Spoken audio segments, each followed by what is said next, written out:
हम सबका बड़ा सौभाग्य है कि भगवान जो कि पूरे जगत के नाथ हैं, जगन्नाथ स्वामी, आज वो अपनी कृपा से रविंदर और प्रियंका और रेयांशी इनकी भक्ति से प्रसन्न होके उपस्थित होने के लिए भगवान, हाँ, वो इसके लिए अवसर दे रहे हैं, अवसर दे रहे हैं।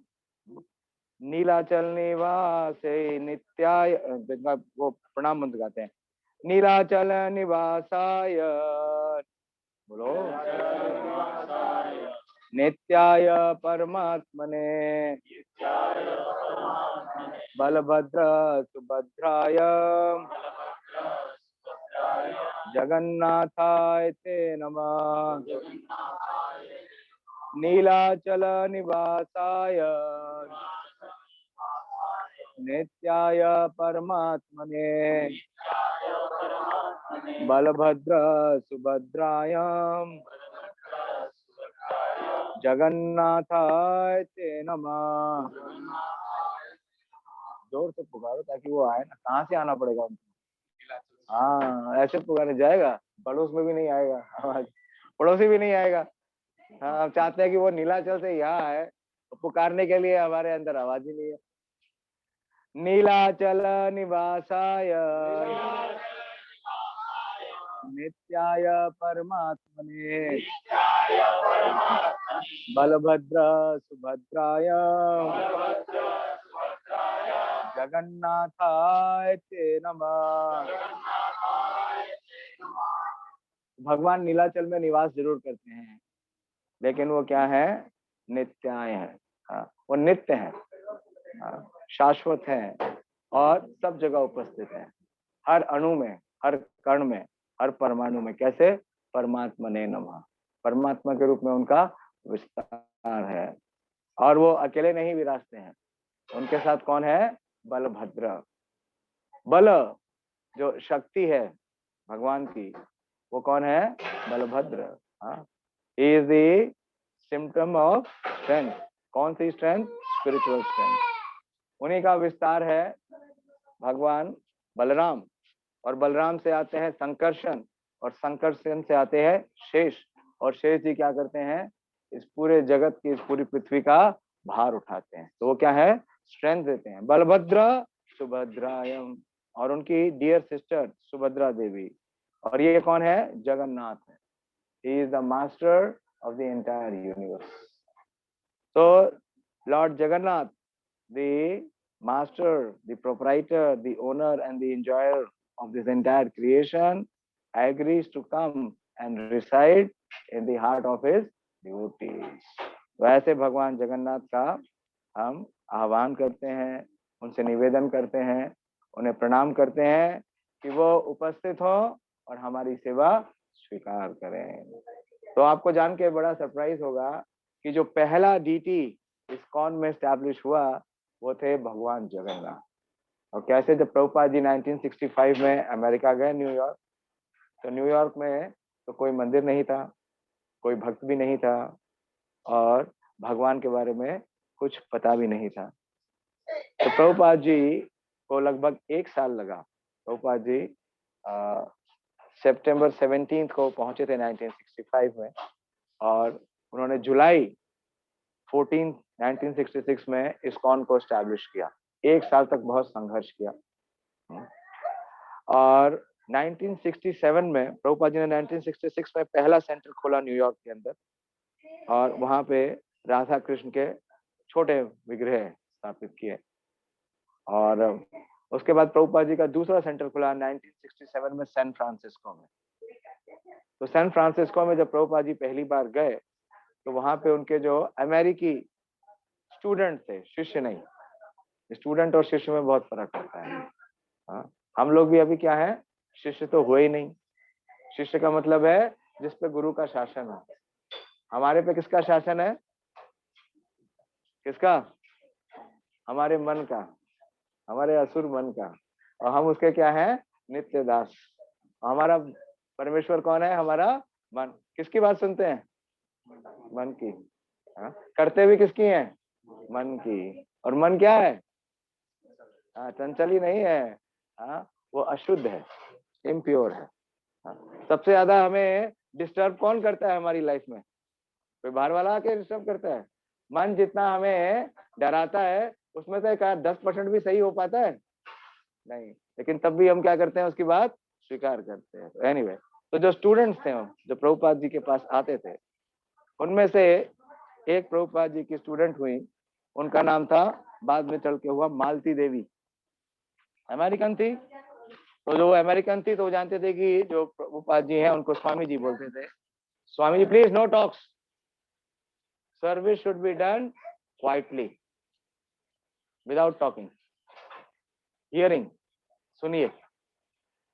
तो प्रभुपाद जी को प्रसन्न करने के लिए वो एक इंडियन स्टोर में गई, और इंडियन स्टोर में उन्होंने क्या देखा कि कुछ डॉल्स हैं, इंडियन डॉल्स, मतलब भारतीय गुड़िया।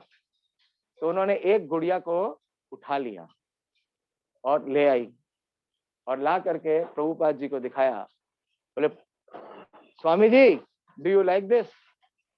और उन्होंने वहां सामने टेबल पे प्रभुपाद जी के रख दिया। और वो डॉल कौन थे? जगन्नाथ, भगवान जगन्नाथ, 3 इंची के छोटे से जगन्नाथ। और जैसे ही प्रभुपाद जी ने जगन्नाथ जी का दर्शन किया, प्रभुपाद जी ने प्रणाम किया। तो जब प्रभुपाद जी ने प्रणाम किया तो वो डर गई, तो बोली, अरे मैंने ये क्या किया? हाँ, बोले, have I done something wrong? मैंने कुछ गलती कर दी स्वामी जी? तो प्रभुपाद जी ने बोला, where did you get this from? आपको ये कहाँ मिले? तो उन्होंने बताया कि मैं एक इंडियन स्टोर में गई थी। इंडियन स्टोर नहीं था, वो कॉस्ट प्लस शॉप थी, उसमें एक इंडियन सेक्शन था और उसमें लिखा हुआ था मेड इन इंडिया। तो I thought this will please you, so I brought it to you. तो प्रभुपाद जी बोलते हैं, you have brought the lord of universe Jagannath to US. तो lord has a big plan. तो आपको इनके साथ 2 और ऐसे कुछ मिले क्या? तो बोले, हाँ, वहां पे कुछ और भी थे। तो प्रभुपाद जी ने कहा, आप तुरंत जाइए और उन दोनों को भी ले आइए। तो इस प्रकार से सैन फ्रांसिस्को में 9 जुलाई 1967 में भगवान जगन्नाथ प्रकट हुए। उससे पहले जगन्नाथपुरी या उड़ीसा के बाद लोग जगन्नाथ जी को नहीं जानते थे। अभी तो उड़ीसा में उतने भक्त नहीं जगन्नाथ जी के जितने उड़ीसा के बाहर हैं। हाँ? क्यों? क्योंकि वो जानते ही नहीं जगन्नाथ जी की महिमा। हाँ, जगन्नाथ जी की महिमा है विशेष रूप से कलयुग के, क्योंकि जगन्नाथ जी भगवान का ऐसा स्वरूप है जो केवल कृपा करते हैं और केवल क्षमा करते हैं और अपराध नहीं लेते हैं। तो उनकी सेवा करना सबसे सरल है और सबके लिए संभव है। सुन रही हैं आप प्रियंका? तो जगन्नाथ जी की सेवा करना बड़ा ही सरल है और सबके लिए संभव है, क्योंकि जगन्नाथ जी अपनी कृपा कैसे करते हैं? प्रसाद के रूप में। और कलयुग के जो जीव हैं उनको जरा भी जो सिद्धांत है वो समझ में नहीं आता। क्यों? क्योंकि बुद्धि है नहीं। हाँ? और उनके अंदर तपस्या करने का बल भी नहीं है। तो भगवान क्या करते हैं? जगन्नाथ के रूप में सेवा स्वीकार करते हैं। जो भी हम उनको भोग अर्पित करते हैं उसे वे स्वीकार करते हैं, प्रसाद बनाते हैं और हमें वितरित कर देते हैं कि हम केवल प्रसाद खाएं और भगवान के धाम जाएं। तो देखिए, जो बद्रीनाथ है, जो 4 धाम है, उसमें हिमालय पे जो धाम है वो क्या है? बद्रीनाथ। वहां पे भगवान है नर नारायण के रूप में, और क्या करते हैं? तपस्या। तो अगर उनको प्रसन्न करना है तो क्या करना पड़ेगा? तपस्या। तो सवेरे नहीं उठ सकते। आप में से कितने लोग ब्रह्म मुहूर्त में उठते हैं? ब्रह्म मुहूर्त समझते हैं ना? 2 hours बिफोर सनराइज। तो भी जानते ही नहीं सनराइज क्या है। हाँ, सूर्य उदय से 2 घंटे पहले। हाँ, कितने लोग उठते हैं रोज? एक भी हाथ नहीं उठता? अच्छा, 365 दिन। कार्तिक में कभी होता है, कार्तिक गया तो फिर उठना भी गया। ब्रह्म मुहूर्त में कितने लोग उठते हैं रोज 365 दिन? एक माता जी उठती हैं। हाँ, जो भक्ति कर रही हैं, जिनको प्रेम है वो उठेंगे। मैं एक बार हॉस्पिटल में था, तो एक माता जी थी, उनकी बेटी के टांग की किसी वजह से सर्जरी हो गई, टांग हटा दी गई उसकी बच्ची की। वो पूरी रात नहीं सोई, उसके पास जगी रही। एक टांग पे वो बेटी थी, लेकिन वो तो लेटी थी, लेकिन ये माता जी क्योंकि उससे प्रेम करती है, वो खड़ी रही पूरी रात। कैसे सो सकते हैं? क्यों? क्योंकि उनका उसके साथ क्या है? प्रेम है। हम इसलिए सोचते हैं कि हमारा भगवान से कोई प्रेम ही नहीं है, वो जगह है, वो हमारा वेट करें, हमें क्या मतलब है, हमें तो सोना है। लेकिन ऐसा नहीं है। तो भगवान जगन्नाथ जानते हैं कि कलयुग में हमसे क्या नहीं होगी, तपस्या नहीं होगी। और भगवान रामेश्वरम में क्या करते हैं, रामेश्वरम में भगवान राम भी क्या करते हैं, सेवा करते हैं, विग्रह सेवा करते हैं। तो सेवा भी हमसे नहीं होती। हाँ, अगर आपको विग्रह की सेवा सही से करनी है, आज धोलामणि अभी नहीं है, मैंने पूछा कि क्या करूं, कैसे अनुष्ठान करूं, षोडश उपचार वगैरह तो होगा नहीं। बोला जगन्नाथ जी के लिए कुछ करने की जरूरत नहीं है। हाँ, खाली कीर्तन करो, उनसे प्रार्थना करो, जो संभव है वो कर देना। जगन्नाथ जी बड़े कृपालु हैं, वो स्वीकार कर लेंगे। तो जगन्नाथ जी का जो ये रूप है, ये बहुत ही विशेष है। हमें लगता है कि ये कैसा रूप है, लेकिन ये करुणा का रूप है।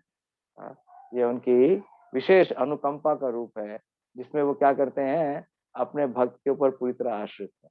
आप देखेंगे इनके पैर नहीं है, पैर दिखते हैं जगन्नाथ जी के, पैर नहीं है। तो जगन्नाथ जी यहाँ आ गए, यहाँ विराज गए हैं, ठीक है। अब आपको उनकी सेवा करनी है। उसी तरीके से है जिस प्रकार से एक शिशु का जन्म होता है। जब एक शिशु का जन्म होता है तो क्या करता है शिशु, कुछ कर सकता है? जो करना है किसको करना है, माता को करना है। अगर माता खिलाएगी तो वो खाएंगे। हाँ, माता अगर उसे उड़ाएगी तो वो उड़ेंगे, नहीं तो क्या है, सर्दी में ठिठुरेंगे। इसलिए ध्यान रखिए, बिल्कुल शिशु की तरह। हाँ, जैसे एक नवजात शिशु होता है, वैसे उनकी सेवा करनी, ध्यान रखना। हाँ, तो भगवान बहुत जल्दी प्रसन्न होते हैं। तो द्वारका में है भगवान, तो ऐश्वर्य का प्रदर्शन करते हैं। हाँ, तो हमारे पास इतना ऐश्वर्य नहीं है कि हम भगवान की उस हिसाब से सेवा कर सकें, अनुष्ठान कर सकें, ब्राह्मणों को बुला सके, दान दे सके। है सामर्थ्य है? नहीं है। होगा भी तो भी नहीं करेंगे। हाँ, क्योंकि लगेगा कि सब खाली हो जाएगा।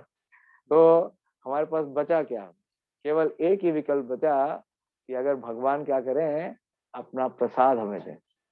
वो भगवान जगन्नाथ जी के रूप में करते हैं। तो भगवान जगन्नाथ जी को बड़ा पसंद है, प्रिय है। प्रियंका क्या प्रिय है कि आप उन्हें खूब भोग लगाइए, हृदय से बनाइए, उनके लिए बनाइए। लोग होता क्या है, हमें क्या पसंद है बनाते हैं, जगन्नाथ जी के सामने ले जाते हैं, घंटी बजाते हैं, वापस दे दो ताकि हम खाएं। ये भाव नहीं होना चाहिए। बच्चे का ये भाव हो सकता है, हाँ, लेकिन माता का ये भाव होता है, नहीं होता है। माता का ये भाव नहीं होता है। वो बताती किस लिए है, बच्चे की प्रसन्नता के लिए बनाती हैं। अपनी प्रसन्नता के लिए बनाती है कभी? आप में से कितनी माता है, कभी ऐसा हुआ कि मुझे जो पसंद है वो मैं बना के अपने परिवार वालों को खिलाऊंगी? नहीं, उनसे पूछती है ना आपको क्या पसंद है।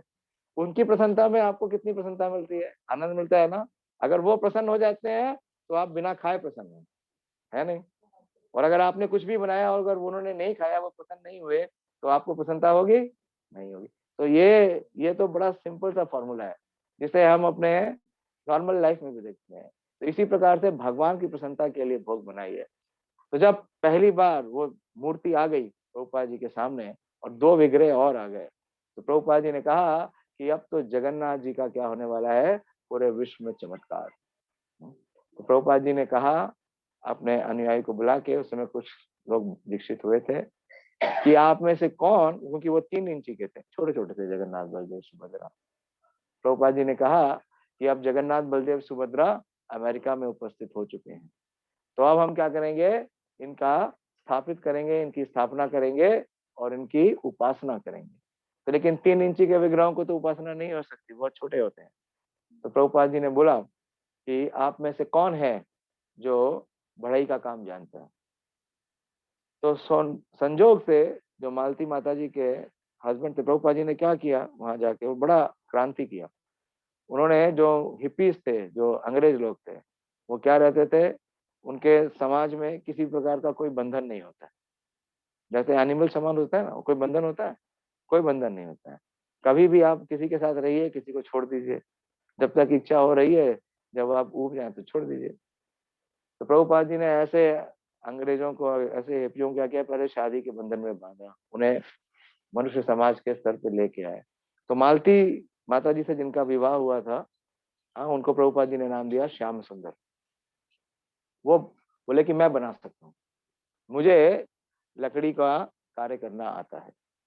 तो फिर व्यवस्था ये हुई कि अब लकड़ी कहाँ से आए, अमेरिका में बड़े जगन्नाथ जी बना रहे हैं तो बड़ी लकड़ी चाहिए। तो प्रभुपाद जी ने पूछा, यहाँ निकट में समुद्र है? देखिए, कितना विशेष है। तो उन्होंने कहा हाँ है। तो प्रभुपाद जी ने कहा आप वहां जाएं जहाँ समुद्र है, और समुद्र में देखेंगे कि आपको बड़े बड़े लकड़ी के लट्ठे दिखेंगे। अगर कोई भी लकड़ी का लट्ठा दिखे तो उसे आप ले आइए। वास्तव में जगन्नाथ जी ऐसे ही प्रकट होते हैं। महाराज इंद्रदुम्न जब प्रकट करना चाहते थे तो जगन्नाथ जी कैसे प्रकट हुए? ऐसे ही प्रकट हुए। कौन सी नदी है वो? ब्रह्मपुत्र? कौन सी नदी? नहीं, समुद्री है। तो समुद्र, तो ये सैन फ्रांसिस्को में जाते हैं और वहां पे देखते हैं कि उस डॉक के पास, डॉक को क्या बोलेंगे हिंदी में? हाँ, बंदर, बंदरगाह के बगल में ही एक लकड़ी का, रेड वुड का एक बड़ा सा लॉग पड़ा हुआ था, कई दिनों से पड़ा था। उसका किसी ने कोई क्लेम नहीं किया, और उन्होंने देखा कि उनकी जो वैन थी उस वैन में वो उठा के आ गए। तो इस प्रकार से वो जगन्नाथ जी का जो मूर्ति बनाने के लिए जो लकड़ी था वो आ गया। और श्याम सुंदर प्रभु को प्रभुपाद जी ने कहा कि ये जो 3 छोटे छोटे विग्रह हैं, मूर्तियां हैं, इनको देख के आप बनाइए।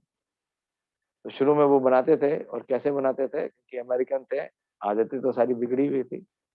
हाँ, और सिगरेट पीते थे, और सिगरेट का जो डिब्बी होती थी वो जगन्नाथ जी के ऊपर रखते थे और एक हाथ से करते थे। तो एक दिन प्रभुपाद जी पहुंच गए, तो प्रभुपाद जी ने उन्हें डांटा नहीं। प्रभुपाद जी ने बड़े प्रेम से समझाया, बोले कि अगर आप चाहते हो कि जगन्नाथ जी प्रकट हो तो आपको ये सिगरेट का प्रेम छोड़ना पड़ेगा। तो प्रभुपाद जी ने उनसे सिगरेट छुड़ा दी। तो इस प्रकार से जगन्नाथ जी प्रकट हो गए। जब जगन्नाथ जी, बलदेव सुभद्रा जी का विग्रह आ गया, तो जैसे ये अलमीरा है, समझ लीजिए ये अलमीरा है, सामने टीवी रखा है, ऊपर वाला जो शेल्फ है, बड़ा शेल्फ था, वहाँ छोटा सेंटर था, उसमें जगन्नाथ बलदेव सुभद्रा के 3 विग्रह रख दिए, बिल्कुल खाली मूल विग्रह, कोई ड्रेस नहीं, कोई श्रृंगार नहीं, कोई आभूषण नहीं, कोई फूल नहीं। और जब वो विग्रह तैयार हो गए तो प्रभुपाद जी से पूछा कि अब क्या करना है। तो प्रभुपाद जी ने कहा कि अमेरिका में आपके पास मोमबत्ती होती है, कैंडल्स, है ना, पाश्चात्य देश में सब चीजों में कैंडल लगाते हैं वो। तो प्रभुपाद जी ने कहा कि 5 अगर वो मोमबत्ती ले आओ, और 5 मोमबत्ती एक थाली में लगा दी प्रभुपाद जी ने। और प्रभुपाद जी ने कहा कि इसको इनके सामने घुमाओ, जैसे अभी हम सब ने पुष्प अभिषेक करके आह्वान किया, तो उस समय वो भी व्यवस्था नहीं थी। तो 5 मोमबत्तियों को लेकर के विग्रह में घुमाया। बोले कब तक घुमाओ? बोले जब तक अगरबत्ती जले तब तक घुमाओ। तो इस प्रकार से जगन्नाथ जी का आह्वान हुआ। और फिर प्रभुपाद जी ने मतलब प्रवचन दिया। प्रभुपाद जी ने बताया कि ये जगत के नाथ हैं, और आपके ऊपर विशेष कृपा करने के लिए यहाँ उपस्थित हुए, आपकी सेवा स्वीकार करने के लिए। तो आपको जो पसंद है आप इनको अर्पित कर सकते हैं। तो अमेरिकी को क्या पसंद है? घूमना फिरना, मौज करना। तो उनको पार्क में जाना बहुत पसंद था। तो एक दिन प्रभुपाद जी गए सेंटर में, तो देखते हैं जगन्नाथ जी नहीं है। प्रभुपाद जी ने पूछा जगन्नाथ जी कहाँ गए? बोले पार्क में। बोले ऐसे क्यों ले गए आप? बोले आप ही ने तो कहा था कि आपको जो पसंद है वो जगन्नाथ जी को दीजिए, हमें पार्क में जाना पसंद है, इसलिए हम जगन्नाथ। आप देखेंगे एक फोटो है प्रभुपाद जी का, बहुत फेमस फोटो है, कि फ्लोर के ऊपर जगन्नाथ जी के डेटीज रखे हुए हैं और प्रभुपाद जी कीर्तन करते हैं। सैन फ्रांसिस्को में वो पार्क है, उस पार्क के अंदर। तो प्रभुपाद जी ने कहा अगर आपको जगन्नाथ जी को लेके ही जाना है बाहर, तो उसके लिए एक विधि का विधान है, और वो विधान क्या है? रथ यात्रा। रथ यात्रा। तो प्रभुपाद जी ने कहा कि फिर हमें जगन्नाथ जी के लिए क्या बनाना पड़ेगा? एक रथ बनाना पड़ेगा। ये बात जिस दिन प्रभुपाद जी ने कहा, अगले दिन प्रभुपाद जी मॉर्निंग वॉक पे जा रहे थे, तो उन्होंने देखा कि एक ट्रक जा रहा था। ट्रक जा रहा था, उसका जो बेड था वो बिल्कुल फ्लैट था, एकदम सपाट ट्रक था। मतलब जैसे ट्रक होता है ना, वो चारों तरफ से खड़ा हुआ होता है, वो खड़ा नहीं था, सपाट था। कभी कभी दिखता है आपको, साउथ इंडिया में जाएंगे तो खूब दिखता है। न्यू ट्रक, हाँ न्यू ट्रक नहीं, वो तो चेसिस होता है, उसमें तो कुछ भी नहीं होता है, उसमें प्लेटफॉर्म नहीं होता है ना, इसमें प्लेटफॉर्म बना हुआ था, बेड बना हुआ था। तो प्रभुपाद जी ने कहा कि ऐसा ऐसा ट्रक अगर आपको मिल जाएगा तो हम उसमें जगन्नाथ बलदेव और सुभद्रा जी को स्थापित करके और फिर हम उनकी रथ यात्रा कर सकते हैं। तो इस प्रकार से 1967 जुलाई में पहली बार जगन्नाथ पुरी के बाद जगन्नाथ जी की रथ यात्रा हुई, और जगन्नाथ बलदेव सुभद्रा को ले जाया गया। और उसके बाद पूरे विश्व में अब जगन्नाथ जी की हजारों यात्राएं होती हैं। कम से कम इस्कॉन की एक वर्ष के अंदर कम से कम 3 से 4 हजार यात्रा होती है पूरे विश्व के हर सिटी में। दिल्ली ऐसे शहर में तो कम से कम 20 यात्रा होती है, क्योंकि हर सेंटर इतना बड़ा है दिल्ली। अलग अलग, अभी 7 तारीख को हमारे यहाँ यात्रा थी, इसी 7 तारीख को। हरे कृष्णा। आइए आइए आइए आइए, अभी दर्शन खुलेगा, अभिषेक हुआ है अभी। हाँ अभिषेक, वो टाइम 3:30 से 6:30 है। आइए, लेकिन हाँ अभी अभी करेंगे, अभी भगवान का जब भोग लगेगा ना तो फर्स्ट भोग ऑफरिंग में करिएगा। आइए आइए माता जी, हरे कृष्णा। तो इस प्रकार से रथ का निर्माण होता है, और प्रभुपाद जी के निर्देशन में जगन्नाथ, हाँ आप संजीत ऊपर आ जाइए, माता जी आप इधर आ जाइए, आगे आ जाइए। ऊपर बैठने के लिए एक कुर्सी है, एक कुर्सी ला दो, कुर्सी या स्टूल दे दो, माता जी बैठ जाएंगे।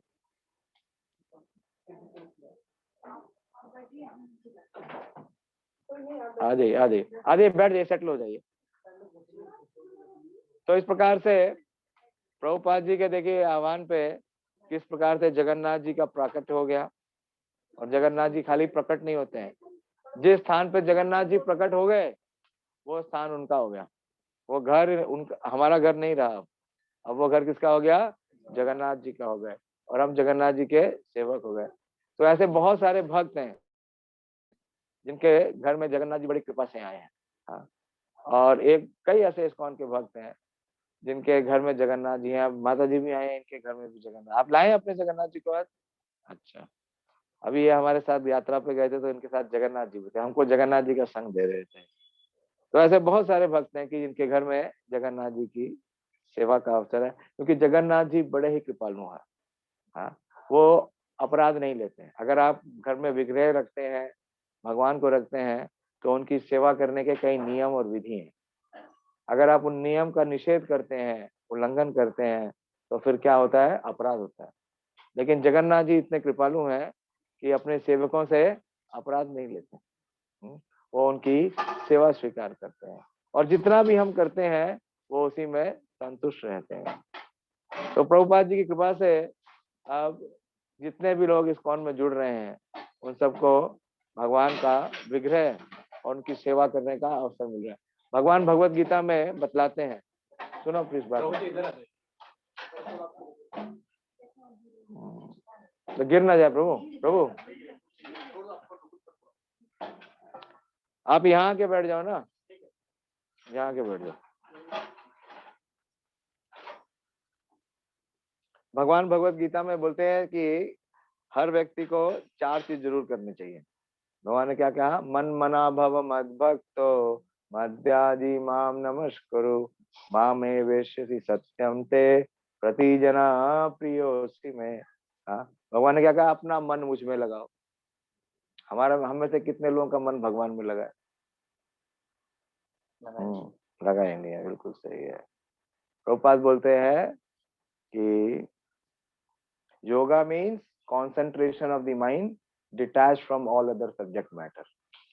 ये है, भगवान में मन लगने का मतलब है संसार से मन विरक्त हो चुका है। किसी की है अवस्था? हमारा तो मन संसार में ही आ सकता है और भगवान से विरक्त। तो भगवान क्या कह रहे हैं? अपना मन मुझ में लगाओ। तो कैसे लगाए भगवान का में अपना मन? कि हम उनकी सेवा करें। जैसे जैसे हम उनकी सेवा करेंगे हमारा मन शुद्ध होगा। अशुद्ध मन कभी भगवान में नहीं लगेगा। हाँ, जब तक मन इम्प्योर है, कॉन्टेमिनेटेड है, कोई क्वेश्चन ही नहीं है कि उसका भगवान का स्मरण हो सके। तो जैसे जैसे मन शुद्ध होगा, जैसे जैसे अंतःकरण शुद्ध होगा, सरल होगा, उतना ही वो भगवान के बारे में स्मरण कर सकता है। तो कैसे करें इसको शुद्धिकरण की प्रक्रिया? सेवा करने से। तो भगवान जब विग्रह के रूप में आते हैं तो हम उनकी सेवा करते हैं, क्योंकि मन क्या है? हमारे इंद्रियों का स्वामी है। तो कैसे मन को शुद्ध करें? इंद्रियों को भगवान की सेवा में लगाएं। हाँ, तो आप भगवान जब आ गए तो आप सबने अभी अभिषेक किया, आराम से हो गया, सरलता से हो गया। आरती करेंगे, उनको भोग लगाएंगे, तो क्या होने लगेगी? इंद्रियां भगवान की सेवा में लगने लगी। इंद्रियां शुद्ध होने लगेंगी, मन भी शुद्ध होगा। मन शुद्ध होगा तो आपको बार बार जगन्नाथ जी का स्मरण आएगा ना। सुबह देर तक नहीं सो सकते, अब देखो भगवान का उठाने का टाइम हो गया। भगवान को भोग लगाने का टाइम हो गया, भगवान की आरती का टाइम हो गया, तो आप नहीं भी चाहोगे तो बार बार मन कहाँ जाएगा, भगवान में जाएगा। हाँ, तो ये संभव हो जाएगा। मन मना भव मत भक्तो। कल आपको देख के सुमन बोल रही थी, सुमन कहाँ है, ड्रेसिंग कर रही है? हाँ, ड्रेसिंग कर रही होंगी, ठीक है। उनको करते करते अभ्यास हो गया ना, वो भी जगन्नाथ जी की सेवा करती है। उन्होंने देखा राधिका जी को, तो वो और प्रेरित हुई, उन्होंने बोला कि जैसे ये जगन्नाथ जी की सेवा करती हैं, मैं भी प्रयास करूंगी कि वो वैसे सेवा करे। तो क्यों, तो ये बहुत विशेष है। अगर हम भगवान की तरफ जरा भी ध्यान देंगे तो निश्चित रूप से भगवान हमारा विशेष ध्यान, भगवान तो हमारा विशेष ध्यान रखते हैं, लेकिन हम अपना ध्यान कभी उनकी तरफ नहीं करते। तो जैसे ही हमारा ध्यान का आकर्षण भगवान की तरफ होगा, तो हमें भगवान की जो कृपा हमारे जीवन में है वो दिखने लगेगी। अभी दिख नहीं रही है, कवर्ड है। तो मन बना भव और मद भक्तो। तो भगवान की सेवा कौन कर सकता है, जो भक्ति करता है। यही भगवान की सेवा ही भक्ति है। तो दूसरा भी पार्ट पॉसिबल हो जाएगा। मध्या जी, हाँ, मेरी वर्शिप करो। तो दिन में 2 बार तो आपको वर्शिप करनी है, एटलीस्ट सवेरे और शाम को। हाँ, तो आप उनकी वर्शिप करेंगे। माम नमस् करो, जितनी बार आप भगवान के सामने जाएंगे, आपको उनको क्या करना है, प्रणाम करना है, उनके सामने दंडवत करना है। तो चारों संभव हो जाएगा। मन मना भव मद भक्तो मध्याजी माम नमस् करो। तो भगवान कहते हैं अगर आप ये 4 चीज करते हो, अपना मन मुझ में लगाते हो, हाँ, मेरे भक्त बनते हो, मेरी उपासना करते हो, और हाँ, मेरे नमस्कार करते हो, प्रणाम करते हो। देखिए, अगर खाली भगवान को प्रणाम करते हैं, एक बार आते हैं और भगवान के सामने प्रणाम करते हैं, उतना प्रणाम करने मात्र से ही हमारा आध्यात्मिक विकास होता है। क्यों? क्योंकि प्रणाम करने का मतलब है हमने भगवान की सत्ता स्वीकार की। आज के समय में क्या है कि जीव जो है वो बिल्कुल ही स्वतंत्र हो गया है, और स्वतंत्र ही नहीं हो गया है, वो भगवान को स्वीकार ही नहीं करना चाहता, क्योंकि खुद भगवान बनना चाहता। तो कौन सी मेंटलिटी हो गई है, असुर की। कलयुग में सब, प्रभुपाद जी कहते हैं, मिनी हिरण्यकश्यपु है, मिनी रावण और मिनी हिरण्यकश्यपु। तो जब भी हम नमस्कार करते हैं, हम तरक्की करते हैं, आध्यात्मिक हमारी जो प्रगति है होती है। तो इस प्रकार से भगवान कहते हैं कि अगर आप ये चारों चीज करते हो, मन मना भव मद भक्तो मध्याजी माम नमस्कुरु माम एव श्री सत्यम ते, तो तुम क्या बन जाओगे, भगवान के प्रिय बन जाओगे, मेरे प्रिय बन जाओगे आप। You will become very dear to me and you can come to me. और मैं जो ये कह रहा हूँ, ये डिक्लेयर कर रहा हूँ, ये बिल्कुल फैक्ट है। इसके बाद भगवान ने कहा सर्वधर्मानि प्रति, धर्म यही है, मनुष्य जीवन में धर्म यही है। क्या धर्म है, मन मना भव मद भक्तो। तो बहुत ऊंची अवस्था है मन को लगाने में, लेकिन मन को कैसे लगाए, सेवा के माध्यम से लगाए। तो भगवान का विग्रह जब आ जाएगा, तो आपको भगवान का भोग बनाना है, भगवान के वस्त्र उनको नहलाना है, उनको ड्रेसिंग करना है, उनका श्रृंगार करना है। तो इस प्रकार से आप सेवा करेंगे, आप कीर्तन भी करेंगे, भगवान की प्रसन्नता के लिए आप गाएंगे, भजन करेंगे। तो इस प्रकार से आपका जो आध्यात्मिक विकास है, आध्यात्मिक प्रगति है, वो शुरू हो जाएगी। तो बड़ा ही सरल है, बहुत इंपॉर्टेंट है। अगर घर के बीच में अगर भगवान का विग्रह नहीं है, तो कलयुग में क्या मिलती है घर में, केवल कलह, केवल कलह होती रहती है।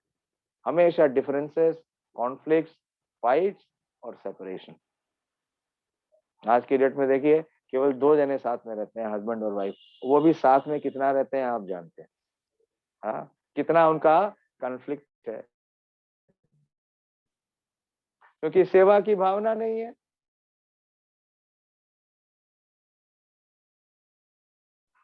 सेवा करने के लिए क्या करना पड़ेगा, बिना सैक्रिफाइस के सेवा संभव नहीं है। तो इसलिए भगवान की सेवा करने के लिए हमें क्या करना पड़ेगा, अपने मन के जो स्वच्छंद विचार हैं या जो प्रस्ताव हैं, उन्हें हटाना पड़ेगा। भगवान का जो प्रस्ताव है उसको में केंद्र में लाना पड़ेगा। तो जिस परिवार के विग्रह बीच में केंद्र है, तो वो परिवार बंधा रहता है। बहुत से परिवार में रहते हैं, हाँ, जिनके यहाँ पहले बहुत समस्याएं थी, लेकिन जब से भगवान के विग्रह वहां स्थापित हो गए, और परिवार वाले इतना अटैच रहते हैं। मैं कुछ डिवोटी से घर में जाता हूँ, तो उनके जो बच्चे हैं वो इतने विशेष हैं कि वो इतना प्रेम करते हैं विग्रहों से, उनकी इतनी सेवा करते हैं। वो कहीं और जाने में इंटरेस्टेड नहीं है। क्यों? क्योंकि उनका इंटरेस्ट किसमें है, भगवान में, और नहीं तो बच्चों का इंटरेस्ट किस में है? इंटरनेट में है। हाँ, और पता नहीं क्या क्या इंटरनेट के थ्रू कहाँ कहाँ वो डिस्ट्रैक्ट होते हैं, डाइवर्ट होते हैं और डिग्रेड होते हैं। तो अगर आप चाहते हैं कि आपके जीवन में सुख रहे, आपके जीवन में समृद्धि रहे और शांति रहे, तो भगवान को केंद्र बनाइए। अगर आप देखेंगे हमारी संस्कृति, हमारी सभ्यता यही है। मैं अभी भी वृंदावन जाता हूँ या आप कहीं भी जाइए काशी में, तो पहले क्या होता था, जो मूल सेंटर होता था उसके बीच में मंदिर होता था, और मंदिर में सबसे क्लोज जहाँ भगवान का विग्रह है उसके बगल में पुजारी लोग रहते हैं जो भगवान की सेवा करते हैं, ब्राह्मण, पुजारी, प्रीस्ट, वो सबसे इनर चैम्बर में रहते हैं। उसके बाद नेक्स्ट में वो लोग रहते हैं जो उनकी सेवा करते हैं, उनकी सेवा के सहायक। और फिर इस प्रकार से पूरा शहर या पूरा परिवेश बनाया जाता है। आप वृंदावन जाएं, देख सकते हैं अभी भी ऐसा ही है। राधा गोविंद देव जी का जो मंदिर है उसके चारों तरफ है। जयपुर जाएं, वहां पे भी ऐसा। लेकिन हमने क्या किया कि हमने अपने सेंटर से भगवान को हटा दिया और अपने मन को स्थापित कर दिया, और उसी को दिन रात हम पूज रहे हैं और वो हमें प्रताड़ित कर रहा है। तो अगर हमें अपने मन के ऊपर नियंत्रण करना है, अपने मन के आवेग को नियंत्रित करना है, तो हमें क्या करना पड़ेगा? भगवान की विग्रह सेवा करनी। हाँ, भगवान के मंत्रों का जाप करना पड़ेगा। और अगर हम ये करेंगे तो बड़ी सरलता से संभव हो जाएगा। कितना टाइम है सुमन? हो गया? तो भोग लगा दिया? भोग नहीं लगा? रेडी कर दिया तो भोग लगाओ। भोग लगाओ, फिर उसके बाद करेंगे। तो जगन्नाथ जी बहुत चमत्कार करते हैं। कुछ जगन्नाथ जी की रियल स्टोरीज बताएं, हाँ, ताकि आप जाने कि उनकी कितनी महिमा है, जगन्नाथ जी कितनी कृपा करते हैं। हाँ, तो ऐसी कई बार ऐसे इंस्टेंसेस होते हैं, जो लोग सेवा करते हैं वो अपने जीवन में देखते हैं कि जगन्नाथ जी किस प्रकार से कृपा करते हैं। हाँ। हमारा एक मंदिर है जगन्नाथ जी का, मायापुर के पास, राजापुर में। तो भगवान भी, अगर भगवान की सेवा अगर आप ठीक से नहीं करते, अगर आपके घर में जगन्नाथ जी हैं और आप क्या करते हैं, उनकी अवहेलना करते हैं, आप सोचते हैं अरे जगन्नाथ तो कुछ बुरा नहीं मानते, हाँ, उनको हम ना भोग लगाएं तो क्या है और हम खाएं, वो अच्छा नहीं है। हाँ, अगर भगवान जगन्नाथ आ गए आपके घर में, तो जगन्नाथ जी क्या है? स्वामी है, और आप क्या है? सेवक है। हाँ, तो ऐसा हो सकता है कि सेवक अपने लिए बनाए और स्वामी को ना दे? संभव है? नहीं। तो स्वामी क्या करेगा? घर से बाहर निकाल देगा। लेकिन जगन्नाथ जी बड़े कृपालु हैं, वो ऐसा नहीं करते। वो क्या करते हैं? हमें सचेत करते हैं। हाँ, तो जगन्नाथ जी के एक विग्रह है राजापुर के अंदर। तो वो जो सेवा थी ठीक से नहीं कर पा रहे थे, वहां पे जो पुजारी थे, ये पुरोहित थे। तो उन्होंने कहा कि क्यों ना हम ये जो जगन्नाथ जी का विग्रह की सेवा है, ये इस्कॉन के भक्तों को दे दें। कि अगर इस्कॉन के भक्त क्या करते हैं? सेवा बहुत अच्छी करते हैं। आप गए इस्कॉन के मंदिरों में? गए? नहीं गए? नहीं गए आप लोग? आपके फरीदाबाद में मंदिर है, आप नहीं गए? मंदिर गए हैं ना? तो कैसा लगता है बाकी मंदिरों से? वो मंदिर कैसा है? हाँ, बिल्कुल साफ सुथरा है।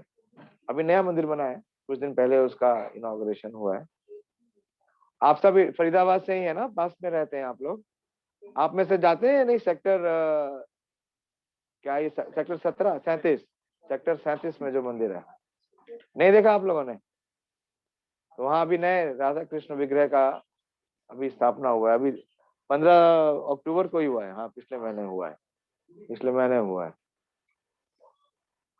तो वो जो विग्रह थे उनकी सेवा पूजा सही से नहीं हो रही थी, और उनको जब सेवा पूजा नहीं हो रही थी तो भोग भी नहीं लग रहा था, और पुजारी कभी आते थे कभी नहीं आते थे, मंदिर दिन दिन भर बंद रहता था। तो जब इस्कॉन के भक्तों को ये पता चला तो उन्होंने कहा कि अगर आप हमें दे देंगे तो हम जगन्नाथ जी की अच्छे से सेवा करने का प्रयास करेंगे। तो ये तय हुआ कि वो वहाँ के जो पुजारी थे या जिनके पास वो मंदिर था, ऐसे बहुत से लोग हैं जो हमें अप्रोच करते हैं, क्योंकि वो लोग, कई लोग मंदिर तो बना लेते हैं, विग्रह भी लगा लेते हैं, लेकिन सेवा सब नहीं कर पाते हैं। हाँ, तो इसलिए उन्होंने कहा कि हम जगन्नाथ जी को, जगन्नाथ बलदेव सुभद्रा की सेवा इस्कॉन के भक्तों को दे देते हैं। तो ये बात अभी, प्रभु थोड़ा फास्ट करो, 6 बज गए हैं। हाँ, तो इस प्रकार से, और फिर जब जगन्नाथ जी को इस्कॉन के भक्तों को देने की बात हुई, तो कुछ भक्त क्या करने लगे कि जो रसोई बनती थी मायापुर में राधा माधव के लिए, वो जगन्नाथ जी के लिए भी लाने लगे और भोग लगाने लगा। ऐसा कुछ दिन किया, लेकिन वो जो व्यक्ति था वो ट्रांसफर नहीं कर रहा था प्रॉपर्टी। तो वहां के जो अधिकारी थे मायापुर के, उन्होंने कहा कि हम अभी वो तब तक उस मंदिर में नहीं जाएंगे जब तक हमारा पूरा क्लियर नहीं हो जाता है कि ये मंदिर हमारा है और सेवा हमारी है, तो हम ये सेवा करेंगे। तो क्या हुआ, जगन्नाथ जी का तो जो भोग आ रहा था वो नहीं आया। तो एक दिन भोग नहीं आया, तो फिर क्या हुआ कि जब उस मंदिर में गए तो देखा उस मंदिर में जगन्नाथ ही नहीं। अभी की बात कर रहा हूँ मैं, पुरानी बातें नहीं करता रहा हूँ। वैसे तो सुनते हैं ना, जगन्नाथ जी कटहल लेने के लिए चले गए और वापस आए तो देखे कि उनकी सारी चादर फटी हुई है। लेकिन अभी भी ऐसा हो रहा है, जगन्नाथ जी अभी भी लीला कर रहे हैं। तो जब इस्कॉन के भक्त भोग लेके नहीं गए तो जगन्नाथ जी वो अपना वेदी आसन छोड़ करके खेत में चले गए। और जब पुजारी गया देखा तो बोले जगन्नाथ तो है ही नहीं। तो जब ढूंढने लगा तो देखा जगन्नाथ जी खेत से जा रहे हैं। वो कहाँ जा रहे हैं आप? बोले हम जा रहे हैं राधा माधव के पास। क्यों? क्योंकि आप तो भोग लगाते नहीं और वो हमारे लिए बढ़िया भोग बनाते हैं। तो इस प्रकार से जगन्नाथ जी अभी बहुत विशेष है और जो भी सेवाएं करते हैं उनको बहुत सारे एक्सपीरियंस होते हैं, बहुत एक्सपीरियंस है जगन्नाथ जी किस प्रकार से लीला करते हैं और आपकी सेवा स्वीकार करते हैं। आप कुछ बताना चाहोगे? कोई एक्सपीरियंस है तो बताओ। जब ना हम लोग घर पे नहीं होते हैं तो जगन्नाथ जी ना पूरे घर में घूमते हैं तीनों भाई बहन। मतलब उनकी ज्वेलरीज हमें मतलब घर के अलग अलग कोने में पड़ी हुई है। अच्छा। और उनको दूध नहीं पसंद था पहले, तो वो किसी भी मतलब मेटल का ग्लास होता वो छेड़ते थे। अच्छा। जैसे मैंने ना सोचा कि चलो आज दोपहर में दूध और लगा देती हूँ, तो दूध लगाया, ठीक है, और लिया। तो जब ऑल्टर खोल रहे हैं तो गिलास से पूरा दूध हमारा उसमें फैला हुआ है। तो हमने फिर दिन में दूध लगाना बंद कर दिया। कई बार शॉर्टकट करते हैं ना, बोले जब मतलब बनाने का समय नहीं है तो दूध और ड्राई फ्रूट लगा दो। जैसे कई बार होता है, चलो आज भगवान को थोड़ा सा कम लगाते हैं। हाँ। तो जैसे मैंने ऐसे सोचा ना कि कम लगाते हैं, तो ज्यादा नहीं, आधा घंटा सिर्फ होता है, कहीं से कॉल आ जाए कि हमें इतना इतना इतना ऐसे वेराइटी प्रसाद चाहिए, तो उनको भोग लग के जाता है। तो इस तरह की होती है। और सबसे पहले तो ये कि जब से हमने जगन्नाथ जी रखा है ना, एक चीज मतलब कहते हैं ना अन्नपूर्णा, मतलब घर में ऐसा रहता है कि हमें कभी कोई चीज अगर हम लेना चाहें तो हमें कमी नहीं होती और पूरा हो जाता है, चाहे जैसे भी हो जाता है। मतलब इतना मतलब भगवान की कृपा है कि जब से भगवान जी आए, हमारा एक कमरा है जो हम लोग पहले हम लोग यूज करते थे सोने होने का, अब वो हमारा सिर्फ अनाज से बना होता है। जगन्नाथ जी कृपा है, जगन्नाथ जी जहाँ विराजेंगे। खाने का इंतजाम वो पहले से करके रखते हैं। बहुत विशेष है। एक अनुभव मैं शेयर करूंगा। हाँ बताइए। तो जन्माष्टमी बिल्कुल करीब था, एक हफ्ता बचा हुआ था। हफ्ता क्या, पता तो चल गया कि 1 महीने के बाद जन्माष्टमी है। तो हमने सोचा कि भगवान के जो ड्रेस बना लेंगे। 1 महीने से सोच रहा था कि भगवान के ड्रेस बनाना है, ड्रेस बनाना, मुकुट बनाना है। तो अब जब 20 दिन बच गया तो अभी भी नहीं बन पाया। चलो 20 दिन बचा है ना, अब तो बना लेंगे। धीरे धीरे दिन बिल्कुल कम आ गया, 2 से 3 दिन बचा उस समय। तो लगा कि यार जगन्नाथ जी सोचने के लिए तो पिछले 1 महीने से गोली दे रहा है कि ड्रेस बनवाना है, मुकुट बनाना है, और ये तो इसने कुछ किया नहीं। तो उन्होंने अपना मुकुट और ड्रेस उन्होंने खुद अरेंजमेंट कर दिया। कैसे किया? बिल्कुल जन्माष्टमी अब 2 दिन बचा हुआ है। अब मैं सोचा 2 दिन बचा हुआ क्या करे, चलो भगवान के पास बहुत सारे नए ड्रेस है और मुकुट भी बिल्कुल बढ़िया है, अभी खराब नहीं हुआ है। अभी उसी ड्रेस को उसी मुकुट को अभी चलने देते, नेक्स्ट देखेंगे। तो उन्होंने को लग गया कि इसका मन में कुछ और चल रहा है, मेरे लिए ना ड्रेस आएगा ना मुकुट आएगा। एक माता जी का मेरे पास फोन आता है कि प्रभु जी मैं अपने जगन्नाथ जी की ड्रेस लेकर आई थी, काफी बड़ा हो गया है, तो ये ड्रेस आपको आ जाएंगे, आपके जगन्नाथ जी को, तो आप ले जाओगे क्या? हाँ दे दीजिए। वो लेकर आया, बिल्कुल फिट उनको बैठ गया। तो जगन्नाथ जी ने अपना ड्रेस का अरेंजमेंट खुद कर लिया। उसके बाद एक माता जी का फोन आया कि प्रभु जी मैं अपने भगवान की मुकुट लेकर आई थी, वो मुकुट ना इनको काफी ढीला होता है, मतलब हमारे जगन्नाथ जी का सिर छोटा है, तो आप ले जाओ, आपके जगन्नाथ जी को आ जाएगा। वो लेकर आया, वो मुकुट उनका बिल्कुल फिट बैठ गया।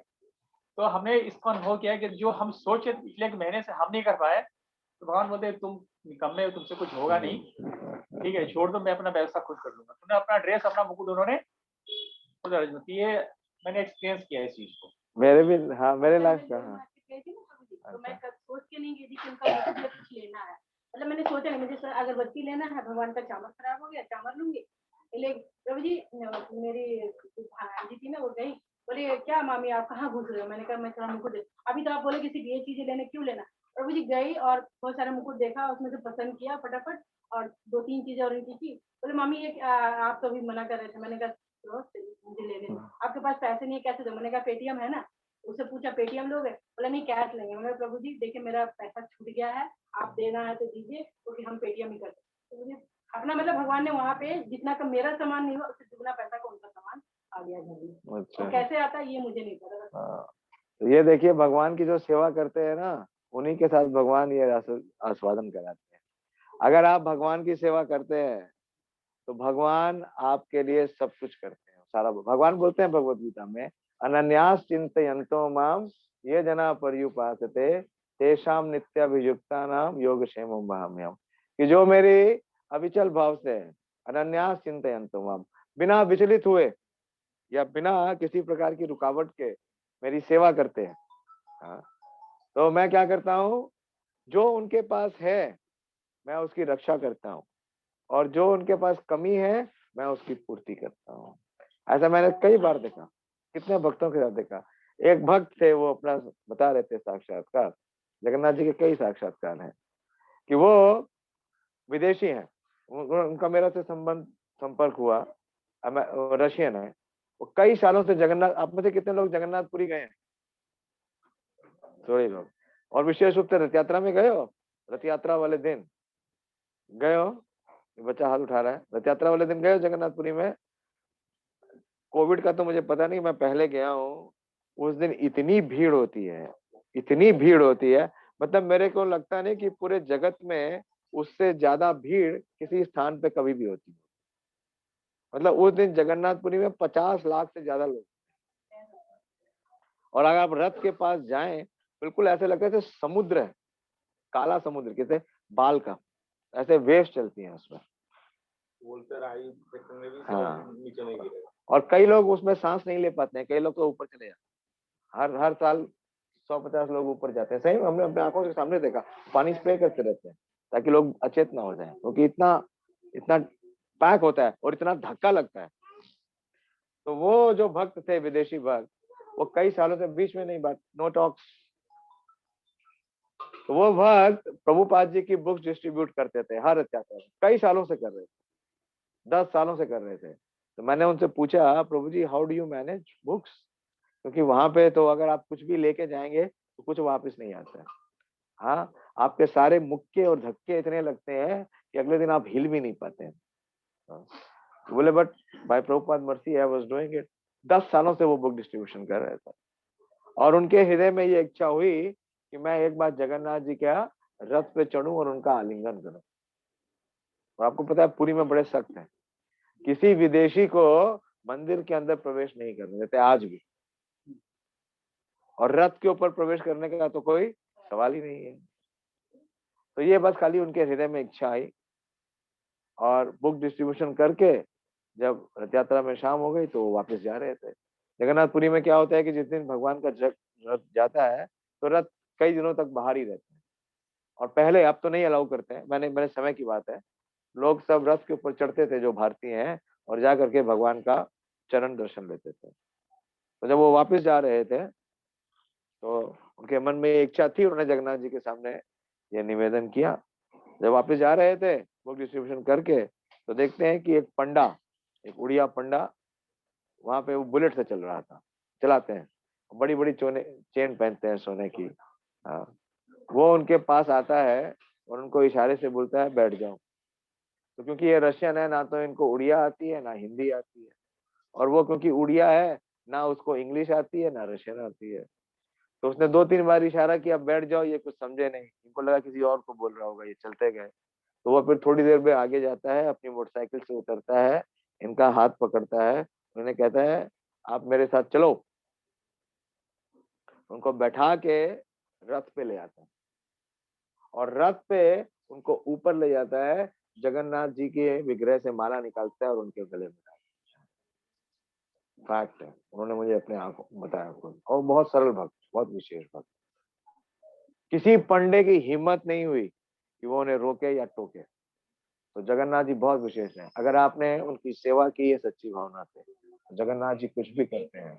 मैं पहली बार जगन्नाथ जी गई थी। अभी सुनिए, अभी और बताता हूँ मैं आपको, ऐसे विशेष उपकरण। एक भक्त हैं, वो मुझे बता रहे थे कि उनके माता पिता भक्त नहीं है। अक्सर ऐसा ही होता है, हाँ, कि पहले अगर बच्चे भक्त बन जाते हैं तो पहले तो माता पिता बड़ा विरोध करते हैं, बहुत हल्ला करते हैं, बहुत प्रतिरोध करते हैं, लेकिन धीरे धीरे जब देखते हैं कि उसके भक्ति के अंदर जो शक्ति है या उसके अंदर जो आकर्षण है, उससे धीरे धीरे प्रभावित होते हैं। लेकिन क्या है, क्योंकि बचपन से उन्होंने भक्ति की नहीं, भक्ति का परिवेश मिला नहीं, तो वो भक्ति समझ भी नहीं पाते। तो वो क्या करते हैं, हमेशा भेद बुद्धि रखते हैं। तो उस भक्त के घर में क्या था, एक श्राद्ध था। तो उसकी माता जी क्या करती थी कि श्राद्ध के ब्राह्मण को जो भोज देना है, वो जगन्नाथ जी को भोग नहीं लगाती। तो उन्होंने निवेदन किया कि ऐसा मत करिए, क्योंकि अगर आप जगन्नाथ जी को भोग लगाए बिना अगर आप ब्राह्मण को खिलाती हैं, तो वास्तव में उसका कोई लाभ नहीं होने वाला है। लेकिन वो अपनी परंपरा को नहीं छोड़ना चाहती। वो सोचती थी जो हम खाते हैं वो जगन्नाथ जी को भोग लगा देंगे, लेकिन जो ब्राह्मण खा रहा है उसके लिए जगन्नाथ जी का भोग लगाने की क्या जरूरत है। तो वो जगन्नाथ जी को भोग नहीं लगाती थी। तो एक बार फिर श्राद्ध आया, तो उन्होंने ब्राह्मण को बुलाया कि आप 11 बजे आ जाना, आपका हम बना के रखेंगे। उनको दक्षिणा वक्षिणा देनी होती है श्राद्ध वाले दिन। तो 11 के 12 बज गए, वो ब्राह्मण नहीं आया। तो फोन किया उन्होंने कि आप क्यों नहीं आए, आपको तो कल टाइम दिया था कि हमारे यहाँ श्राद्ध है, हम वेट कर रहे हैं आपका। तो ब्राह्मण बोला कि मुझे कुछ और काम से गुड़गांव आना और अभी मैं नहीं आ पाऊंगा आज। तो ये माता जी गुस्सा गई, बोली अरे जब आपसे बात हो गई तो आपको पता है हमारे यहाँ श्राद्ध है, और अगर आपको नहीं आना था तो आपको बताना था, तो हम किसी और ब्राह्मण को बुला लेते। बोले अच्छा ठीक है, बुला लीजिए, आप जिसको बुलाना है बुला लीजिए, मैं तो नहीं आ सकता। तो ये माता जी फिर घबरा गई कि अब क्या करूं। तो मैं कहा ठीक है, आप नहीं आ सकते तो किसी और ब्राह्मण को भेज दीजिए, अपने छोटे भाई को भेज दीजिए, कोई भी आ जाएगा, हमारा श्राद्ध का जो अनुष्ठान है वो करा देगा और हम उससे फ्री हो जाएंगे। लोग ऐसे ही करते हैं, करते किसने ताकि फ्री हो जाए, जो फॉर्मेलिटी है वो कर लें और उसके बाद उनको जो करना है वो करें। तो ब्राह्मण ने कहा कि ना तो मैं आ सकता ना मैं किसी को भेज सकता, आज तो आप अपना अरेंजमेंट खुद कर लीजिए। तो ये घबरा गए। फिर इन्होंने अपने उस बेटे को फोन किया जो भक्त है, बोले कि अभी मैं क्या करूं, कुछ हो ही नहीं रहा है। तो उसने उनका जो भक्त बेटा था उसने कहा कि आपने जगन्नाथ जी को भोग लगाया। बोले नहीं, जो तुमको बताया ना मैंने कि जो मैं ब्राह्मण को देती हूँ वो भोग नहीं लगाती। बोले नहीं, आप जगन्नाथ जी को भोग लगाइए। तो बोले मैं तो नहीं भोग लगाऊंगी, तुमको लगाना है तो तुम आके लगाओ। तो वो आते हैं और भगवान को, जगन्नाथ जी को भोग लगाते हैं। और जगन्नाथ जी को भोग लगाने के बाद जैसे ही थाली नीचे आती है तो देखते हैं सामने ब्राह्मण खड़े आ गए श्राद्ध का प्रसाद ग्रहण करने के लिए। तो भगवान जगन्नाथ जी की अवहेलना नहीं कर सकते। अगर जगन्नाथ जी घर में है तो उनकी सेवा करें, और अगर उनकी सेवा करेंगे तो वो सब कुछ संभव कर देंगे। जगन्नाथ जी के बहुत चमत्कार है, कई भक्तों के। और मैंने ऐसे भक्त देखे हैं जो कि बिल्कुल विरक्त है, उनके पास एक पैसा नहीं है, लेकिन वो बहुत धनी है, क्योंकि उनके हृदय में, उनके घर में कौन है, भगवान है। और वो हर जगह जाते हैं, हर यात्रा में मुझे नजर आते हैं। तो मैं यही परिवेश करता हूँ कि भैया अरेंजमेंट कहाँ से हो रहा है, बोले जगन्नाथ करते हैं, हम नहीं करते हैं। ये बात भगवान भगवत गीता में बोलते हैं, तेषाम एवानुकंपार्थम अहम अज्ञान जमतम नाशयामि आत्म भावस्तो ज्ञान दीपेन भास्वता। प्रभुपाद जी लिखते हैं कि जो भगवान की सेवा में अनुरक्त है, अगर उसको बुद्धि नहीं है, उसको समझ नहीं है, उसके पास साधन नहीं है, तो भगवान उसके लिए अपने आप ही ऑटोमेटिकली प्रोवाइड करते हैं बिना किसी प्रयास के। तो बहुत विशेष है जगन्नाथ जी की सेवा, और कितने भक्तों का कितना प्रसंग है। और भगवान जगन्नाथ जी निश्चित रूप से आपकी सेवा स्वीकार करते हैं, आपका बनाया हुआ जो भोग है उसे स्वीकार करते हैं और प्रसाद के रूप में देते हैं। और जगन्नाथ जी का प्रसाद खा के आप सारे कितने रोगों से निरोग बन जाते हैं। एक बार जगन्नाथपुरी गया था, तो हमें जो ले गए थे सीनियर महाराज थे, तो उन्होंने एक नियम बनाया था कि हम जितने दिन पुरी में रहेंगे, हम केवल जो भगवान जगन्नाथ जी का प्रसाद आएगा वो खाएंगे, उसके अलावा कुछ नहीं खाएंगे। तो ठीक है, तो हम वो तो ये नियम का पालन करते ही थे। वो प्रसाद नॉर्मली शाम को 5 बजे आता था, और पंडा था वो अपने पिटारी में। और जगन्नाथ जी का प्रसाद नॉर्थ इंडियन को कम समझ में आता है, क्यों, क्योंकि वहाँ चावल मिलेगा, वहाँ दाल मिलेगा, चपाती नहीं मिलती है, चपाती नहीं मिलती है। हाँ, सब्जियां भी जो होती हैं वो दूसरे टाइप की होती है, सूखी होती है। हाँ, और हाँ वो सब अलग होता है। तो उनमें से एक भक्त था, वो सोचता था यार क्या ये रोज रोज मुझे खिलाते हैं, मैं कुछ एक बार बाहर जाके खा के आऊंगा। हाँ, वो बाहर गया खाने के लिए, उसकी इतनी तबीयत खराब हुई, उसको इतनी उल्टी हुई, उसके बाद वो कुछ नहीं खा पाया। उसने आके बड़ी भगवान से, जगन्नाथ जी से प्रार्थना की कि मुझे क्षमा करिए, आइंदा से मैं कभी ऐसी अवहेलना नहीं करूंगा, केवल जगन्नाथ जी का प्रसाद लूंगा। उसके बाद वो नॉर्मल हो गया। जगन्नाथ जी बहुत विशेष हैं और बहुत कृपा करते हैं। हाँ, अगर हम उनकी भक्ति नहीं भी करते हैं तो भी वो हमारे जीवन में ऐसे कई प्रसंग क्रिएट कर देते हैं जिससे हम उनकी भक्ति कर सकें। बोलिए, आप क्या बताना चाहते हैं? मुझे नहीं पता था कि जगन्नाथ जी को छूते हैं, तो मुझे बाद में पता चला। तो मैं पहली बार गई थी, तो जैसे मतलब एक होता है ना, जैसे ही मैं मंदिर में घुसी और जगन्नाथ जी को देखी, तो भी एक होता है ना कि लोग रोते हैं, मेरे आंख से ऐसे आंसू गिर रहे हैं कि मेरे कपड़े गीले हो गए, मेरी रोंगटे एकदम खड़ी हो गई। और एक पांडा मुझे देख रहा था, मुझे बुलाया, आओ आओ। उसने मुझे पूरा परिक्रमा करवाया। अब बोले जगन्नाथ जी को पूरा ऐसे करके तुम छुओ। और मुझे छूने के बाद पता नहीं एक अजीब सा मुझे ना एनर्जी सा फील हुआ, और फिर मैं एकदम से अजीब सा मैं महसूस करी कि क्या हो रहा है। फिर मैं देखी कि मेरे कपड़े कैसे गीले हो गए, मतलब इतना मतलब। और फिर मुझे बाद में पता चला कि भगवान को छूते नहीं है ये। मैंने कहा मैं तो अपने आप छुई नहीं, मुझे बुलाया और मैं चली गई। तो मतलब अंदर से इच्छा थी कि मैं भगवान को छू, जैसे कहते हैं ना कि छूने नहीं देते, बहुत बड़े विग्रह है तो हाँ, छूने नहीं। और मेरे हाथ, और प्रभु जी मेरा हाथ छोटा है और भगवान इतने, तब भी मेरा हाथ पूरा उनके ऐसे हो गया। चलिए बहुत अच्छा है, आपका बड़ा सौभाग्य है। हाँ, तो भगवान बहुत कृपा करते हैं। ऐसे कई भक्त हैं, वो बताते हैं अगर भगवान की विग्रह की सेवा सही नहीं होती है तो भगवान स्वप्न देते हैं, और कई लोगों, कई भक्तों के माध्यम से बताते हैं कि आप कहाँ त्रुटि कर रहे हैं, कहाँ आप सही से सेवा नहीं कर रहे हैं। तो बहुत विशेष है भगवान जगन्नाथ, और बहुत विशेष है ये परिवार जिसमें भगवान जगन्नाथ उपस्थित हुए हैं आज। हाँ, अपनी अनुकंपा से इनकी सेवा स्वीकार करने के लिए और इन्हें अपनी भक्ति प्रदान करने के लिए। जगन्नाथ स्वामी की थोड़ा सा जय। बोलिए, बोलिए। मैं गया था अपने मिड डे मील के काम से चित्तौड़गढ़। तो काम चित्तौड़गढ़ कहाँ, राजस्थान? हाँ, अच्छा। तो नंदी फाउंडेशन का सारे किचन बंद हो गया थे, तो उन्होंने बोला कि जाओ देख के आओ, उसको हम क्या शुरू कर सकते हैं। तो सर्वे करके लौट गया। मेरी ट्रेन रात के 8 बजे थी। काम हमारा पहले खत्म हो गया था। हम होटल चेकआउट करते हैं, होटल वेट करो चाहे स्टेशन वेट करो, बात एक ही है। तो हम 5 बजे स्टेशन पहुंच गए थे। तो दोपहर में जो प्रसाद पाए थे तो पाए थे, उसके बाद से कुछ और मिला नहीं हमें प्रसाद बनाने के लिए। भूख भी लग रही थी, तो क्या करूं।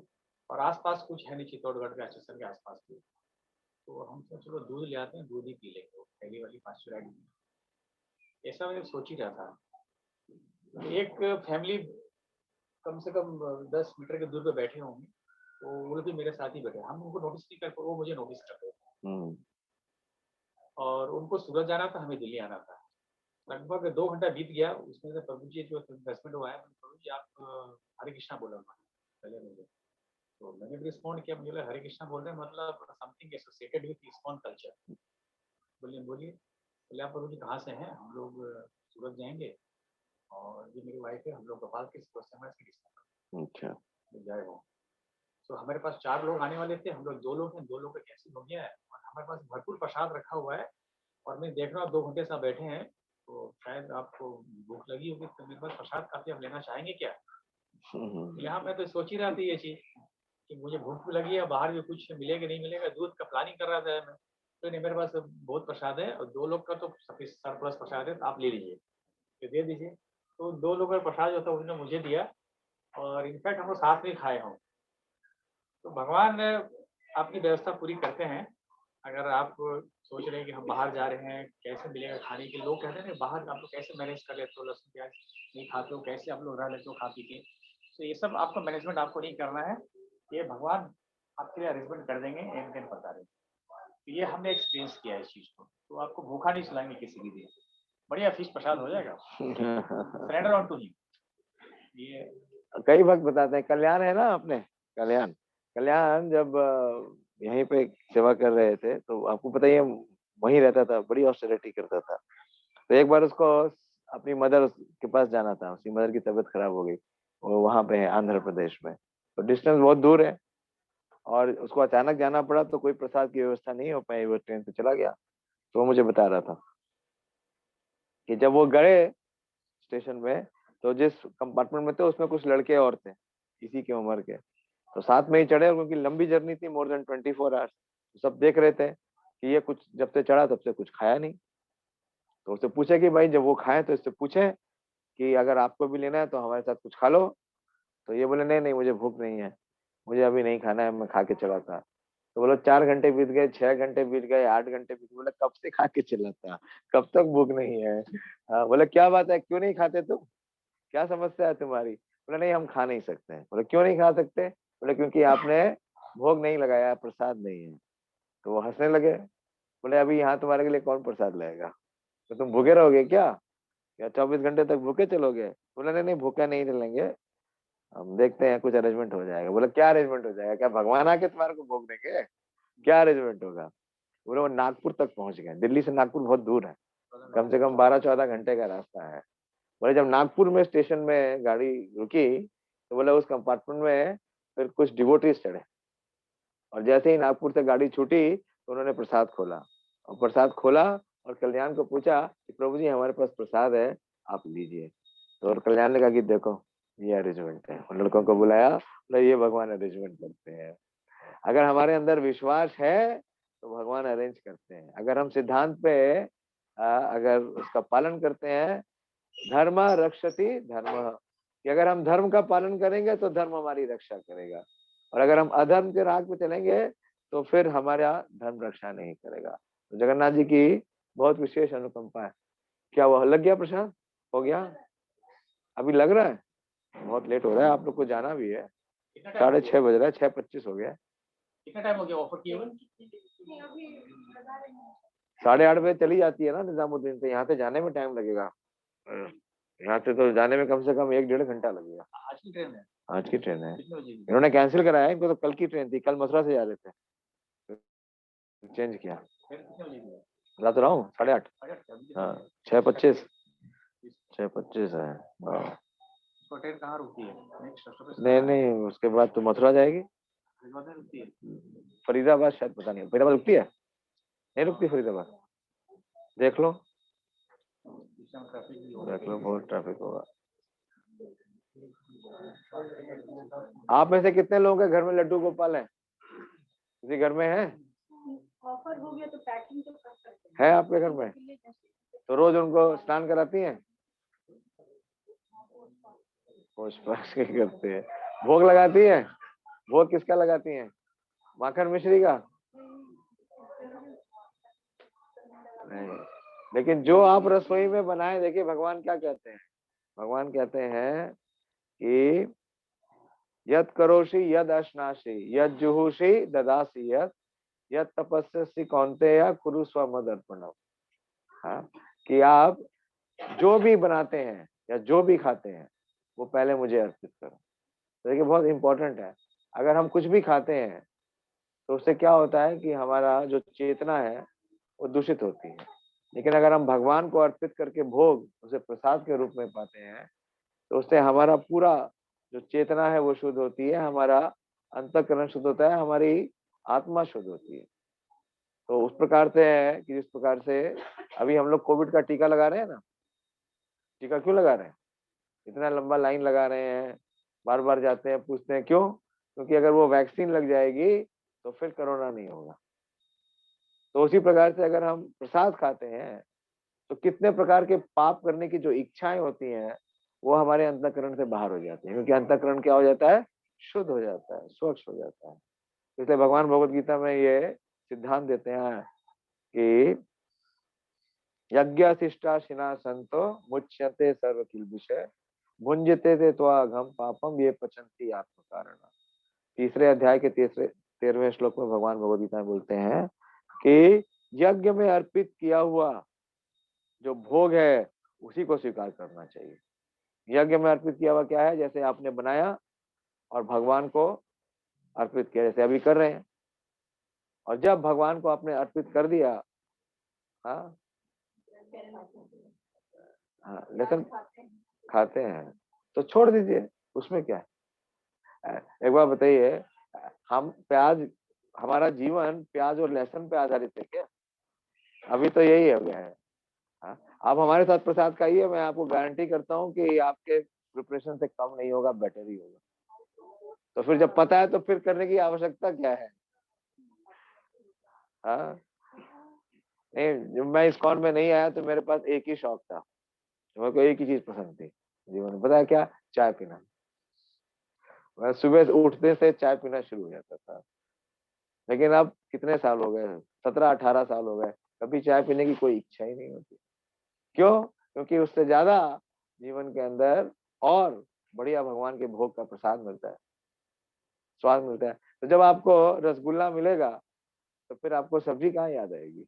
हाँ, जब आप भगवान को भोग लगाएंगे, मन से बनाएंगे, तो उसका स्वाद 100 गुना बढ़ जाएगा। बढ़ता है ना? आप लोग इस्कॉन का प्रसाद खाते हैं ना? तो इस्कॉन का प्रसाद खा के आपको प्रसन्नता होती है नहीं होती? होती है। तो उसमें तो प्याज और लहसुन होता ही नहीं है। एक बार बताइए, आप लोग जब नवरात्रि करते हैं तो घर में प्याज लहसुन बनाते हैं? क्यों?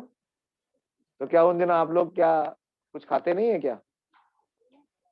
हाँ, तो क्यों छोड़ते हैं नवरात्रि में प्याज लहसुन, क्यों छोड़ते हैं? जरा मुझे बताइए, इसका उत्तर दीजिए। क्यों क्यों? हाँ, क्योंकि अगर हम प्याज लहसुन खाएंगे तो माता रानी प्रसन्न नहीं होंगी, है ना? ये बात जानते हैं ना? तो कितने दिन तक छोड़ते हैं? कम से कम 1 हफ्ते, 9 दिन, 9 दिन छोड़ते हैं। हाँ, जब 9 दिन छोड़ सकते हैं, वास्तव में क्या है, हमारे जीवन में कुछ कमी हो जाती है उस समय 9 दिन में? नहीं कमी नहीं। तो फिर समस्या क्या है? समझ में कमी है, समझ में कमी है। देखिए, हमारे जो इस संसार में हमारे कर्म के बंधन है वो क्यों लगे हुए हैं? क्योंकि हम अपनी सोच और अपनी समझ से चल रहे हैं, इसलिए उससे बंधन से बाहर नहीं हो पा रहे। हाँ, अगर आप देखिए कोई बच्चा है, उसकी कोई समस्या है और वो खुद उलझा रहता है, तो समस्या का निदान पा पाता है? अगर अपने माता पिता से बोलता है तो क्या होता है? क्या होता है? तो समस्या समाप्त हो जाती है।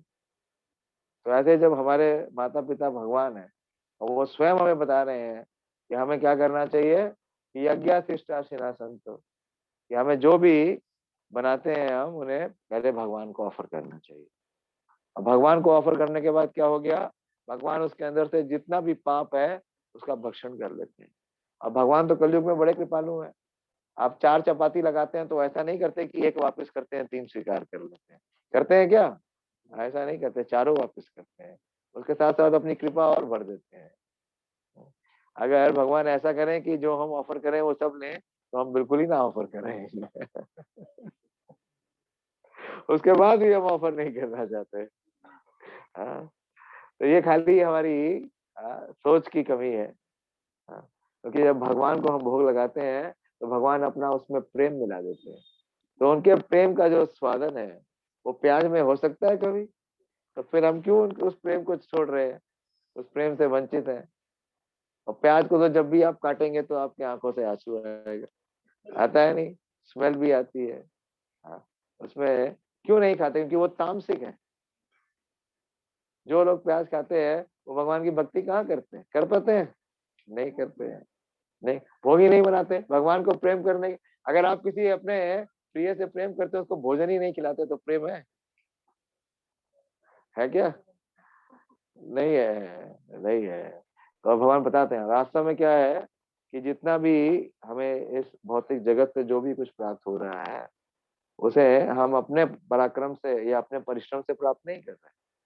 जितना अन्न उत्पन्न होता है, अगर सूर्य रोशनी ना दे, अगर वर्षा ना हो, अगर धरती से उपज ना हो, तो क्या हम फैक्ट्री में अन्न प्राप्त कर सकते हैं? नहीं कर सकते ना। तो हम जो पैसे दे रहे हैं, क्या वर्षा के लिए दे रहे हैं? हाँ, क्या हम सूर्य के लिए दे रहे हैं? तो हम ये नहीं कह सकते कि हमने तो अन्न खरीदा है जी, हमने फ्री में नहीं दिया है। लेकिन क्या हम उसका टैक्स दे रहे हैं? नहीं दे रहे हैं। तो अगर हम उसका भक्षण बिना भगवान को यज्ञ में अर्पित किए हुए देते हैं, तो निश्चित रूप से उसका हमें क्या लेना पड़ता है? कर्म लेना पड़ता है। और वही कर्म क्या बनता है? हमारा बंधन का कारण बनता है। तो भगवान भगवत गीता में सिद्धांत देते हैं कि बहुत आवश्यक है कि इस बात को समझें, कि भगवान कह रहे हैं मुच्यते सर्व किल विषय, वो केवल पाप का भक्षण करता है। तो जो व्यक्ति पाप का अन्न खाएगा तो उसकी एक्टिविटी कैसी होगी? पाप में होगी, पुण्य नहीं हो सकता, तो बहुत आवश्यक है। तो ये बहुत विशेष है, तो बड़ा सरल विधि है। इसलिए अगर अब आपको घर में लड्डू गोपाल है तो ऐसा नहीं हो सकता। अगर आप अभी क्या है ना, लड्डू गोपाल को सब कोई टॉय मानते हैं, खिलौना है, हमारे खेलने का है। हाँ, तो ऐसा नहीं होना चाहिए। हाँ, अगर वो गोपाल है तो इसका मतलब है वो हमारे स्वामी है। वात्सल्य भाव अच्छा है कि गोपाल वेश है, लेकिन उनको भूखा नहीं सकता। ऐसा होता है कि बच्चे को हम अपने लिए बनाते हैं, बच्चे को नहीं खिलाते, ऐसा होता है? क्यों नहीं होता? अब तो फिर बताइए आपका वात्सल्य भाव कैसा है? हाँ, बुरा मत मानिएगा। हाँ, ये वात्सल्य भाव नहीं है, क्योंकि अगर माता है तो वो कुछ भी बनाएगी तो पहले किसको देगी? बच्चे को देगी। तो इसलिए भक्ति में और जो ये परंपरा से जो हम पूजा अर्चना करते हैं, उसमें जमीन और आसमान का फर्क है, दूध और पानी का, दिन और रात का फर्क है। इसलिए भक्ति क्या है उसको जानिए। वो कैसे पता चलेगी? भक्तों के मध्य में आके। तो आपके मध्य में आ गए जगन्नाथ जी। हाँ, आप अपने घर में कोई अच्छा स्वादिष्ट भोजन बनाए तो आप ला के जगन्नाथ जी को भोग लगा दीजिए, वो वापिस कर देंगे, आपका रखेंगे नहीं। हाँ, तो अब ये यहाँ पे एक मंदिर खुल गया आपका। हाँ, तो आइए जगन्नाथ जी की कृपा लीजिए, उनको प्रसन्न कीजिए। कभी कभार जब आपके पास अवसर हो तो आरती में आ जाइए, उनके लिए आरती करिए। आप सब लोग पड़ोस में रहते हैं? हाँ, तो जगन्नाथ जी के ऊपर कृपा खाली इन्हीं के ऊपर कृपा कर रहे नहीं है, इनके माध्यम से आप सब पे भी कृपा कर रहे हैं। आप उन्हें स्वीकार करिए, आप उनकी सेवा करिए, उनके बारे में सुनिए। आपको हम एक जगन्नाथ बुक देंगे, ठीक है? जैसे आपको दिया था ना सुमन, तो आप कभी कभी महीने में एक बार एक छोटा सा गेट टुगेदर रखिए। हाँ, उस दिन जगन्नाथ जी का कीर्तन करिए, उनको भोग लगाइए, सबको प्रसाद दीजिए और जगन्नाथ जी की कथा सुनाइए, ठीक है? महीने में एक दिन आ सकते हैं। हाँ, 1 घंटा, तो 1 घंटा आप देख लीजिए, जो दिन आप सबको सूट करता है। हाँ, उस दिन आप आइए, जगन्नाथ जी की प्रसन्नता के लिए उत्सव मनाइए। जय जगन्नाथ। कोई प्रश्न हो आप लोग का तो पूछिए।